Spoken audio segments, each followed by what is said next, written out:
is that smell? Oh, you think if you just hang back?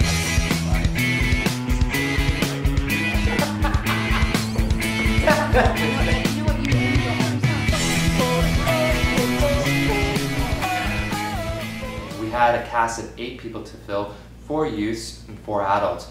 We posted through online film sites. We posted audition notices through theater programs, high school art programs trying to tap into the youth market.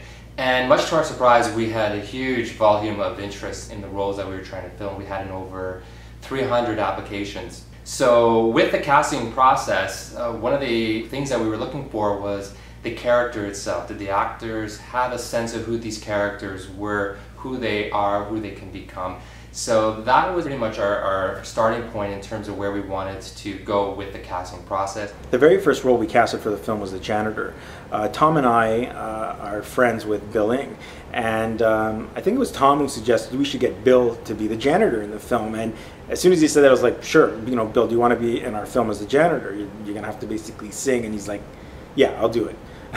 So it was really easy to get Bill for that. So Bill was the very first person we casted in the film. We wanted the 2 teachers to be completely opposite. So when we auditioned for the different parts and roles, Jamie came in and auditioned for the teacher, and you know, we said to him, play this part. You're an overly confident gym teacher who doesn't really know what he's doing. And he's meeting a meekish librarian who doesn't know what she's doing but thinks she knows what she's doing. First audition, I went there and met the girl. We talked out in the hallway and she said to me, ready and willing to slog. And I asked her, what is slogging? And she said, you don't know what slogging is? I said, I have no idea what slogging is. And she said, go at it, like make out fully. And I was like, I'm ready to slog away. So we went back in the room and the guys asked if we were ready to go, and we went at it, slogged away, and to be honest, it was a lot of fun.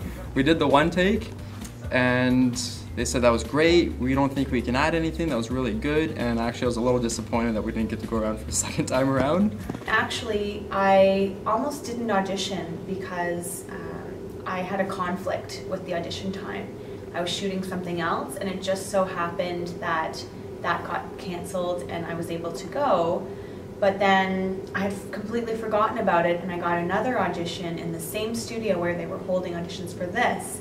And I saw the sign on the wall for the locker and I remembered, oh, I was supposed to audition for this. So I knocked on the door, they had just shown up, and I said, hey guys, I was on your list, but I had canceled because I had a conflict, but I'm here now, can you fit me in? And they managed to fit me in, and here I am. Mandy really leapt at the chance to play this role and really push the boundaries of it. And she brought in so many levels of improvisation to the role that it transformed it from this, you know, pretty good scene to this amazing scene. And she really brought a whole level to and complexities to the role of the librarian, Mrs. Ralston. Brody was an interesting character that we developed. He was essentially the leader of the bullies. He had these traits that most students would be envious for.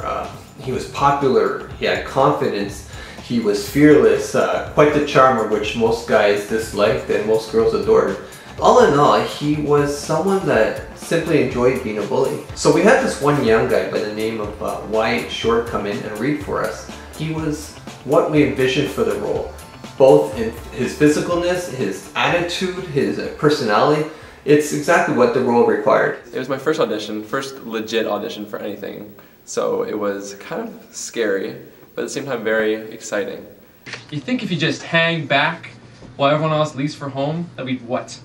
Think you already left? No, it wasn't anything like that, Brody. Kevin, I just had... You must think we're pretty stupid, huh? For the role of Kevin, who's basically Brody's right-hand man, his enforcer, someone that's quite the spark plug, we wanted to find a guy that could portray someone that's wild, crazy, like someone that's impatient, that could snap on a dime. So we had Jesse come in to read the lines of Kevin, and as soon as he walked into the audition room and started reading his lines, we were so taken back how perfect he was for the role. The part itself doesn't call for a lot of dialogue, but Jesse came in already in the persona of the character. He had his laugh down. He created a laugh for him. He created expressions and all that body language that came with the part, which was so crucial to the role because it was all pretty much a look, an expression that comes from Kevin that is meant to be his speech, pretty much. When I walked into the room, I felt very comfortable. They had the slate line there, and I said to Maurizio, can I just kind of act it out? And he's like, yeah, sure, you can act it out. So I lined up, and I was completely off the slate line, and I was just kind of running around. I was off the camera, I was completely out of focus, and then I went home, and I'm thinking, oh, there's no way I'm gonna get this, you know, Maurizio and Frank and Tom, they're never gonna pick me. I was out of focus. How are they gonna review my, you know, my audition? So I walked out of there thinking, you know, there's no way, and then the next day I come home and I see the email, and they're like, we would really like you to come back, and you've been chosen for a callback, and then, hey, things progress from there. We then moved on to finalizing the roles for the remaining cast.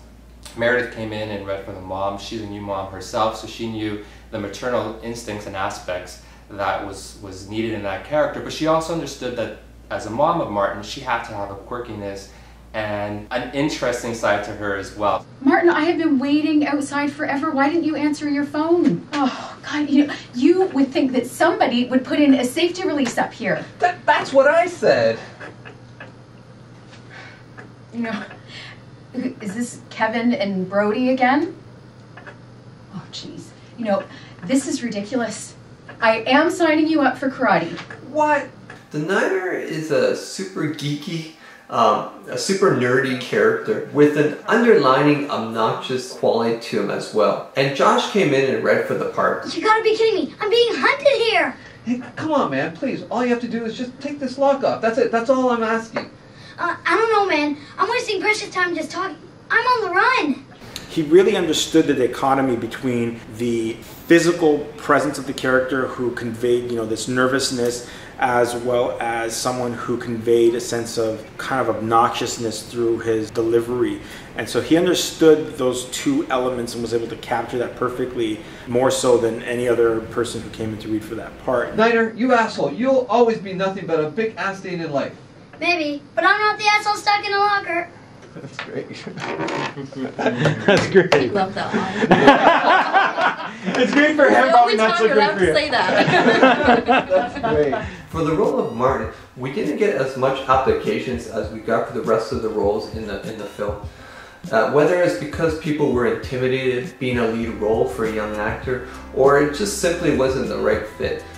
We weren't confident with our choices, which made us extremely nervous because we knew without Martin there wasn't going to be a film. So we all endlessly and tirelessly searched for actor candidates for the role.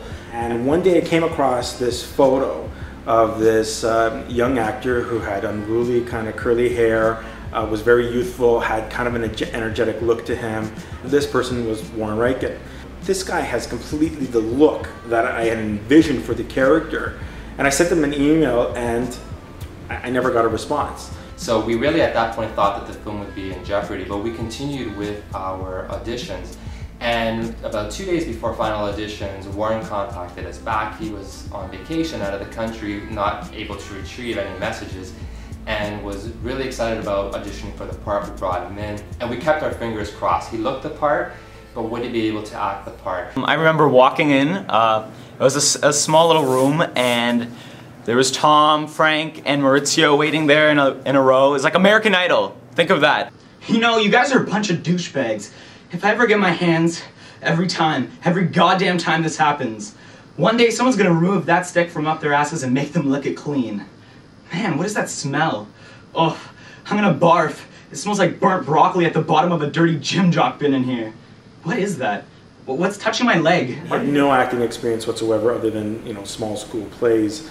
But as soon as he spoke, I remember turning to Maurizio and to Tom and I said, this is it, this is him, this is Martin, 100%. I saw them, I was looking at the reactions because I was kind of nervous. That was my first audition, and they were looking like, oh my gosh, like, I think we have Martin, that kind of reaction, and I was like, okay, this is a good thing. Warren totally understood the role of Martin. He was so natural, so real, and we knew right away, without a doubt, that we have our Martin. And at that point, a big weight came off our shoulder because we knew we had a film. So once the audition phase was finished, we had callbacks, which was really more of a rehearsal than anything, because at that point we knew who we wanted. We just wanted to see their chemistry and really kind of test their limits at that point. And so we had Warren come in again and read for Martin, and he nailed it. Every single take, every single scene. It was truly satisfying, you know, to see that come to life. Come on, guys, not again. It was funny the first 4 times, but now it's just getting old. Blah, blah, blah, blah. Now it's just getting old. Man, this would be a whole lot better for everyone if your breath didn't smell like the inside of a dog's ass. You know what? I think I have a breath mint in here somewhere. But so we had Warren act alongside Jesse and Wyatt, and looking at their performance, you would never have known that they just met. They had such a good time together, joking around, laughing, talking about everyday things, such a natural energy amongst them. There was such a level of friendship and knowledge with each other that when the cameras were turned on, it intensified the level of realism in their scenes together. You didn't forget about our appointment, did ya? Ball sack? Trying to avoid us? Big mistake. Huge mistake. You think if you just hang back while everyone else leaves for home, that we'd what? Think you already left? No, it wasn't anything like that. Brody, Kevin, I just had... You must think we're pretty stupid, huh? Come on, guys, not again. It was funny the first 4 times, and now it's just getting old. Blah, blah, blah, now it's just getting old. Man, this would be a whole lot better for everyone if your breath didn't smell like the inside of a dog's ass. You know what? I think I have a mint in here somewhere. The callback was definitely the most exciting part because they sprung on us, Jesse and I, right away almost. They said that we had it almost from our audition. So it was very, very cool to go through that process. Feel the nerves, but also feel like the satisfaction of getting the part. So we had Meredith come in and read alongside of Warren. Their chemistry was really, really good. Really felt like mother and son. And they were able to draw upon each other's characteristics to really enhance the scenes, because in the end Martin is his mom and the mom is really kind of Martin. So getting them together was important so that they could pick up each other's characteristics. You know, you would think that someone would have installed a safety release in here. That's what I said. Was this Brody and Kevin again? Oh, geez, this is ridiculous. I'm signing you up for Taekwondo. What? Oh, come on, Mom. I don't need Taekwondo. No, you know what? You only don't want it because you think it's going to cut into your video game time. No, that's not it at all. It's just that Taekwondo is so old school. Today it's all about mixed martial arts. Kimuras, arm bars. No, I already told you, no more mixed martial whatever, it makes you hyper. So we had Josh come back to read the role of the Niner. However, one of our biggest concerns was he was slightly younger than what the role of the Niner entailed. But no doubt he was the best person to play the character. Because he got that character so well, and because he knew and understood it, and he was able to put forth the vision we had for that part, we went back to the script and revised it to be a 7er instead of a 9er, someone who advanced 2 years. You gotta be kidding me! I'm being hunted here! Hey, come on, man, please. All you have to do is just take the lock off. That's it. That's all I'm asking. I don't know, man. I'm wasting precious time just talking. I'm on the run. So we brought back Jamie and Mandy for the roles of the gym teacher and the librarian. Now, they had never auditioned against one another, so we wanted to see what their chemistry would be like. Through the audition phase, we were really happy with Jamie's performance as the gym teacher. In terms of Mandy, she was able to deliver that level of quirkiness that we really needed for that character. So we really wanted to see how they would kind of gel together. They were able to experiment and explore different options and different opportunities in the scenes, and they really intensified the comedic element. And it was funny to watch Jamie's reaction to Mandy, who was just kind of going, you know, balls to the wall, and his performance, as much as he's acting, his reactions are pretty genuine, that he wasn't really sure what was going on. So it was a lot of fun to watch the performance, and we knew at that point that we had the perfect team to gel together for that role. What was really great about the whole casting experience was that everyone that we had selected was almost, it felt like they were born to play these roles. We were extremely happy with our choices, and to be honest, nobody else could have played any of these roles. That's how much each one of them nailed it.